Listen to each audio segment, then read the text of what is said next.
first 2 days of this ceasefire agreement, Hamas has freed a total of 26 Israeli hostages. A total of 50 are to be released over the totality of this 4-day ceasefire. The hostage exchange and 4-day pause in bombing, which began on Friday of last week, was supposed to end today, but luckily there has been another 2-day extension in this pause of fighting, of war, of bombings. Now, as part of this deal, Hamas had agreed to free 50 women and children. And of course, these are the hostages that Hamas viciously took captive and kidnapped on October 7th. Israel, in exchange, agreed to deliver increased aid to the Gaza Strip. They've been sending about 200 trucks of aid. I thought the original agreement was 300 of these trucks. On usual days prior to the war, 500 trucks carrying aid for Palestinians would enter the Gaza Strip. So you can see, obviously, they're not getting enough humanitarian aid, even given this agreement having to do with the hostage exchange. But nonetheless, here is some more information about how this exchange is taking place, including some details about the 150 Palestinian prisoners held in Israeli prisons who are going to be let go as a result. Let's watch. A White House official confirms that this agreement has been reached to extend the truce between Israel and Hamas by at least these 2 days. This is something that the Biden administration had been working on actively, with the president making calls all weekend long. We know he spoke with Israeli Prime Minister Benjamin Netanyahu yesterday, and they specifically discussed this possibility, with the US pushing for this extension with the hopes of getting more hostages released. Of course, that first American, the dual Israeli-American citizen released yesterday, that 4-year-old girl, Abigail Adan, who turned 4 in captivity on Friday after her parents were murdered by Hamas, and she was taken hostage for 50 days before being released yesterday back to some of her family members in Israel. That is the first American to be released and returned.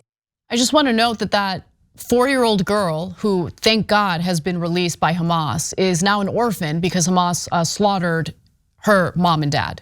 So it's really important for people to not buy into propaganda on either side, because I've noticed that, you'll see some videos that argue that Hamas treated these hostages really well, gave them the medical attention that they needed. Guys, please don't buy into that. Okay, remember, they have an interest in keeping the hostages alive, because the hostages are the only leverage Hamas has in these negotiations with Israel. So don't act like they're doing it out of the goodness of their hearts, or Hamas is some humanitarian organization. These are terrorists who went out of their way to kidnap innocent civilians and take them across the border to Gaza, where they've been dealing with Israel's aerial bombardments and have been living in tunnels in the dark. So let's just be clear about that. Now, with that said, as of this morning, the Financial Times reported that since the hostage agreement went into effect on Friday, Hamas has released 39 women and children and 18 foreigners. Israel has freed 117 Palestinian women and children from its prisons. Now, that was reporting from early this morning. Since then, we've seen reporting indicating that Hamas has released another 11 hostages today, and Israel had agreed to extending the temporary pause in bombing for every 10 hostages that Hamas releases. So I'm guessing the 11 hostages that Hamas released today is the reason why Israel agreed to extending this pause in bombing. It was supposed to end earlier today, and they didn't end it. They decided to extend it, as I mentioned earlier. Now, understandably, family and friends want to celebrate when hostages or prisoners are released, but CNN did a fascinating report, which, again, these reports tend to surprise me from legacy media outlets, which have a history of siding with Israelis and providing cover for anything Israel does. But they wanted to draw attention to how Palestinians have been treated as their loved ones have been released from Israeli prisons. So let's take a look at that reporting, and I'll talk a little more about what's going on. Here in East Jerusalem, Israeli authorities were better able to enforce the diktat of their far-right national security minister, who has deemed the prisoners released today as terrorists. But not just that, he said any Palestinian who celebrates will themselves be charged as terrorists. I mean, just to break that down a little bit, there is no grounds to call them terrorists because by Israel's own reckoning, those 39 prisoners were 15 minors, 10 of whom were only charged, and 24 women, 23 were detained, not charged, and 10 of the minors were detained, not charged. It complicates telling this story. So imagine your daughter has come home to you, and you have to hide indoors to express your joy. So I thought that was an important report by CNN, and please check out more of the work that particular reporter has been doing in regard to the so-called Palestinian prisoners, because a lot of them seem to have been imprisoned on no charges, no due process. I want to be clear, there was a list showing the prisoners that would be released by Israel. A few of them had been charged with attempted murder, but most of them have not been charged. As the reporter mentioned in that video that you just saw, 15 of the minors had been detained with absolutely no charges.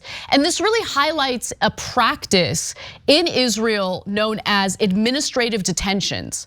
What are they? Well, they should remind you a little of the indefinite detentions that the United States is guilty of committing in Guantanamo, for instance, where you have individuals that don't get any due process, have not been charged with anything, have not been found guilty or convicted of anything, but they're just indefinitely detained in Gitmo, right? Now, it appears that Israel has a similar practice. And as we condemned what was going on in Guantanamo Bay, we should condemn what Israel is doing with these administrative detentions. Now, what are they? Let me fill in the blanks. It's the indefinite detention of Palestinians by Israel. Many of the prisoners are held indefinitely without being charged or convicted of anything. So they can do this for 6 months, but once the 6 months are up, they can renew the indefinite detention. Many of the released prisoners were in fact teens accused of throwing rocks. And in fact, there have been instances of teenagers throwing rocks, getting charged, and then convicted and sentenced to as much as 20 years in prison for doing so. Think about that, for throwing rocks. Now, I want to give you more details on who some of these prisoners are. So on October 12th, for instance, in the West Bank village of Wadi al-Sik, Israeli soldiers and settlers detained 3 Palestinians and spent hours abusing them. The Israeli newspaper, Haaretz, reported that the Israelis stripped the detainees down to their underwear, blindfolded and photographed them, beat them with knives and an iron pipe, put out cigarettes on their bodies, and even urinated on them. Boy, it sure sounds a lot like what our soldiers did in Abu Ghraib. Okay, so I mean, that was such a shameful moment for the United States, for its military, something that we condemned. And I just want to be clear, if we are willing to condemn the war crimes committed by our own military, by our own government, I don't think that we should judge Israel and Israel's government, which likes to tout its democracy, by a lower standard. Let me continue.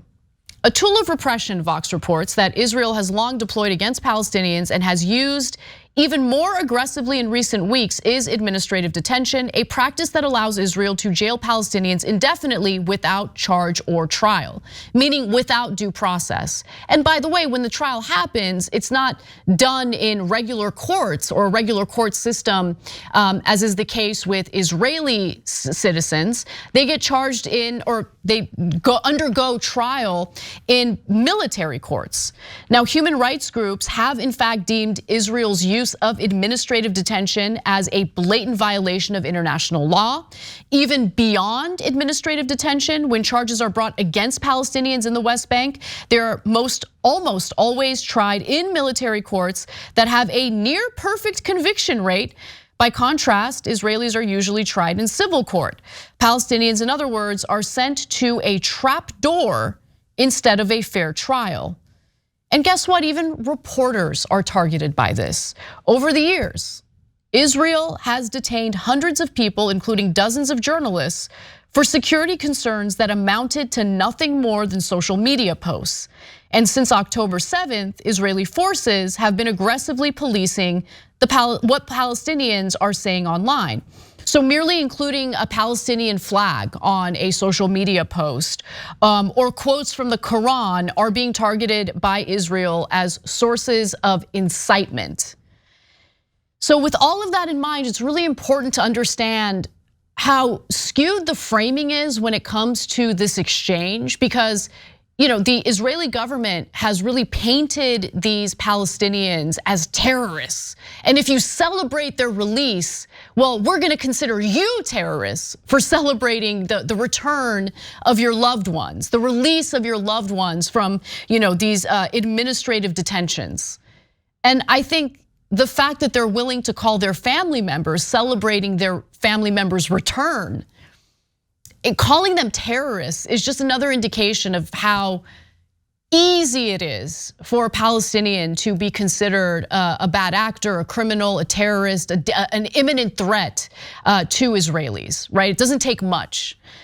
Now, there's nothing stopping Israel from carrying out this injustice. In fact, while Israel has released 117 of these prisoners so far as part of the hostage swap, they've also at the same time detained another 116 prisoners across the occupied West Bank. And so this was an argument that Cenk was making on the show as we were talking about the negotiations for the release of hostages. Cenk argued, look, the Israelis are actually getting a really good deal because there's really nothing stopping Israel from rounding up more Palestinians and detaining them through these administrative detentions. And it appears that is exactly what's happening here. Now, finally, I want to pivot to the extension of the pause. Prior to the additional 2-day extension, Hamas had wanted to extend the pause, and President Joe Biden, to his credit, seemed to want the pause to be extended as well. I mean, he's not calling for a ceasefire, God forbid he do that, but he was negotiating behind the scenes to extend the pause. Israel seemed pretty poised to continue with the bombing, and its defense minister, Yoav Gallant, which we've heard a lot from in the past, said that this will be a short respite, after which the fighting will continue with intensity and pressure will be made to bring back more hostages. At least 2 more months of fighting is expected. So the Israeli government really has no plan to engage in a prolonged ceasefire. They want to go back to war, they want to go back to bombing, and they've already made clear that once the bombing continues, the target will be in the south, where all of these Palestinians were told to evacuate to for their safety. So the civilian death toll is expected to rise as a result of that. However, Israel did agree to an additional day in the pause for every 10 additional hostages that Hamas releases, and it appears that that is taking place as we speak. But I also want to draw attention to another wrinkle in this story that I don't think is getting enough attention, because the way this is all being framed makes it appear as though all of the hostages that are currently in Gaza were kidnapped by Hamas. What that leaves out is the fact that there are other gangs that also crossed the border into Israel and kidnapped hostages that Hamas does not know the whereabouts of. And this is something that was made clear by the Qatari Prime Minister. So let's go back to the Financial Times and their reporting on this. Qatari Prime Minister Sheikh Mohammed bin Abdul Rahman Al Thani said to the Financial Times that more than 40 other women and children are being kept captive in Gaza who were not believed to be held by Hamas.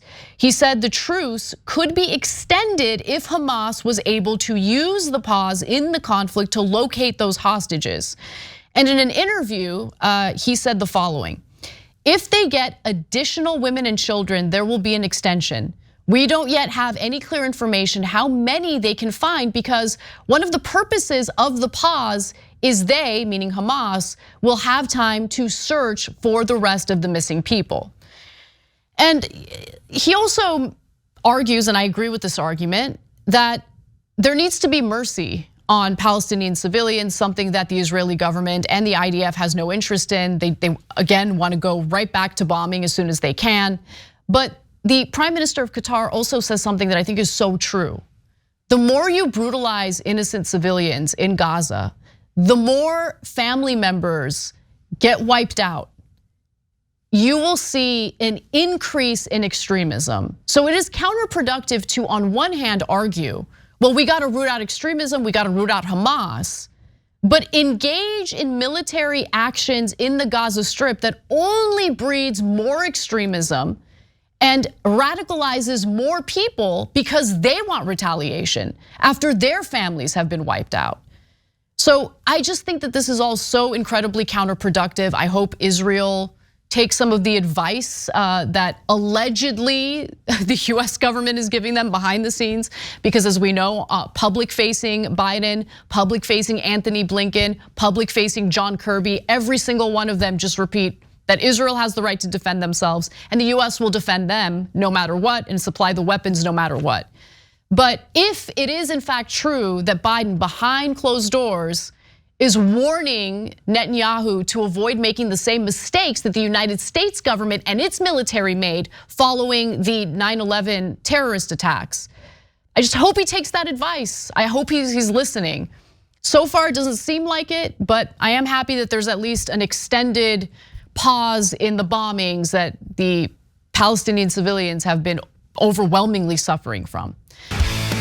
Hey, thanks for watching that video. We really appreciate it, guys. And we appreciate it if you become members, because that allows us to be independent, honest, progressive, all the things that you don't get from corporate media. And all of that is because of you guys. Hit the join button below and become one of us, become a Young Turk.